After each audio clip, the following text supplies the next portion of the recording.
نماز کے باہر آدمی لقمہ دے، باہری آدمی کا باہر کا آدمی لقمہ دے تو نماز کا کیا مسئلہ ہے؟ چنانچہ اگر امام یا تنہا نماز پڑھنے والا کوئی آیت بھول گیا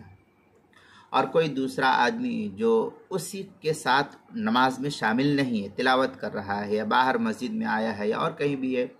تو اس کے ساتھ نماز میں شامل نہیں ہے، نماز کے باہر سے بتا دیا ہے اس نے، اور امام یا تنہا پڑھنے والے نے اس بتلائے ہوئے باہری آدمی کے اس بتانے پر عمل کر لے تو نماز اس صورت میں باطل ہو جائے گی۔ ہاں اگر خود ہی اس کو بھولی ہوئی آیت وغیرہ یاد آ جائے، اس کے کہنے سے نہیں بلکہ خود ہی یاد آ جائے اور اس نے اس پر عمل کر لیا ہے، تو پھر اس صورت میں عمل کرنے سے نماز اس کی فاسد نہیں ہوگی، باطل نہیں ہوگی۔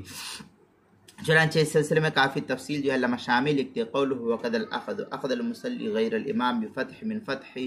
علیہ مفسد ایضاً، اس طریقے کی کافی تفصیلی بحث جو ہے فتاوی شامی جلد نمبر 1 صفحہ نمبر 622 کتاب الصلاح باب ما یفسد الصلاح ما یکرہ فیہا، جو ایچ ایم سعید کراچی کا چھپا ہوا نسخہ، اس کے اندر البحر الرائق جلد نمبر 2 صفحہ نمبر 6 کتاب الصلاح باب ما یفسد الصلاح ما یکرہ فیہا، جو ایچ ایم سعید کراچی کا چھپا ہوا نسخہ، اس کے اندر خلاصۃ الفتاوی جلد نمبر 1 صفحہ نمبر 121 باب ما یفسد الصلاح ما یکرہ فیہا کے تحت جو ہے مکتبہ رشیدیہ کوئٹہ بلوچستان کا چھپا ہوا نسخہ، اس کے اندر اس کو نقل کیا ہے۔ اسی طریقے سے نماز کے مسائل کا انسائکلوپیڈیا جلد نمبر 1 صفحہ نمبر 214 حروف تہجی